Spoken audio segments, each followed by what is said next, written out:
Alessandra asserts her presence, much to the silent fury of Katrina and the overt antagonism of Kate. Despite Desmond's attempts to downplay the significance of Alessandra's chosen seat, the tension is palpable. Desmond, finally taking his rightful place at the head of the table, tries to quell Kate's taunts, even resorting to kicking her under the table. When he attempts to make small talk, Alessandra cuts him off, stating her preference for everyone to just shut up. Desmond, in a moment of self-delusion, asserts his love for Alessandra. Will this fragile truce hold, or is the family teetering on the edge of a complete breakdown? What dark secrets and deeper resentments are truly at play within this troubled household?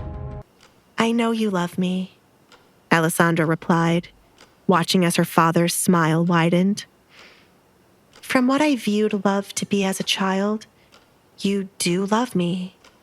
From the way you ignore me, look at me with disgust whenever I show myself to your guests by accident, how you allow others to treat me, how you think the Duke could not have fallen in love with me, that is your love.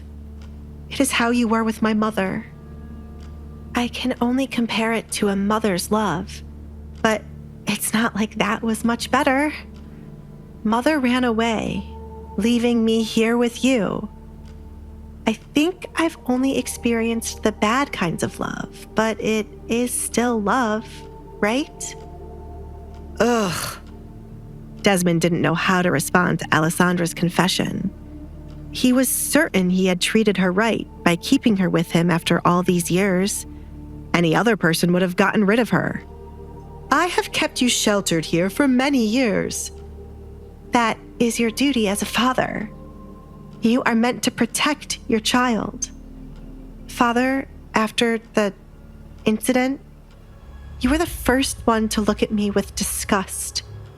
It was you who wanted to hide me away and fed into the rumors of me being cursed, even though you knew the truth. I am sheltered here not to be protected, but for your friends to not see me," Alessandra replied. Keeping her here was not a grand favor when she wanted nothing more than to run away and live somewhere else. Did he really think she liked being here to be tortured by his wife and daughter? If only he had stopped the rumors in the early, or at least stopped what happened to her face, then she would have long left this home and probably be married to someone by now. Katrina couldn't take any more of Alessandra crying and complaining about her life. "You are well above the age to get married. The moment you turned a woman, your father could have kicked you out, but he allowed you to stay here. His duty as a father ended when you became a woman, but you have never been grateful." "Allow me to stay here? Is it not the inheritance you would have to give me should I leave that is keeping me here, Father? Give it to me and I shall leave right now." Alessandra held out her hand for what belonged to her. When you quietly roamed the house, trying to avoid being seen, you would hear many things. "Alessandra, that's not something I can just hand over to you." Desmond didn't like where the conversation took a turn to. He did not have Alessandra's inheritance anymore. Desmond was certain she would never leave their home. Therefore, he'd used the money as an investment for a business that failed. She wouldn't have needed the inheritance in the marriage deal he set up with a friend. "Why not? Katrina and Kate are tired of me. If you give me the money, it is more than enough for me to leave this place and never return. I might even leave town and not marry the Duke." Alessandra continued to push for it. Kate's eyes lit up upon hearing this. "Give her the money, Father. Make her leave." "It's not possible that you do not have it, right, Father?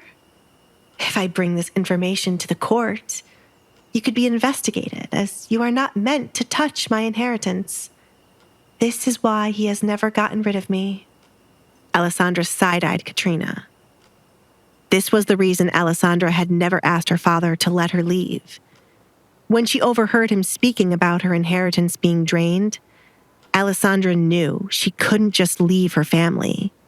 In the end, she decided to look for a man desperate enough to marry her. "I will gather the money owed to you, Alessandra. Do not mention it to anyone, especially Edgar." Desmond knew he would be screwed if Edgar found out about what he did. Edgar's father was one of the men who fought for children's inheritance to be protected until they either married or decided to leave their families. A large scandal in the town was what prompted this law. Alessandra's inheritance would have been her dowry for her marriage, but with her reputation, Desmond didn't think she needed it. "You didn't think anyone would ever want to marry me?" Alessandra didn't have to read his mind to know that was what he was thinking. "I will keep my mouth shut. However, you should refrain from ever saying you were nice enough to shelter me here for so long. Understood?" "Yes." Desmond had to clear his throat after stuttering. For a moment, he feared the way Alessandra spoke to him. How did she know about the inheritance being gone? Alessandra held a card that could ruin him should she tell the court about this. For his safety, Desmond was contemplating getting rid of her and telling the Duke she ran away. Will Alessandra expose her father's embezzlement of her inheritance to the court, especially to Edgar, or will she use this leverage for her own gain? What will Desmond do now that Alessandra knows his secret and holds his ruin in her hands? Will he go through with his dark contemplation of getting rid of her? Hey, I'm Alessandra. If you're wondering what happens next, download the Pocket FM app now and listen to the exciting episodes of The Duke's Masked Bride.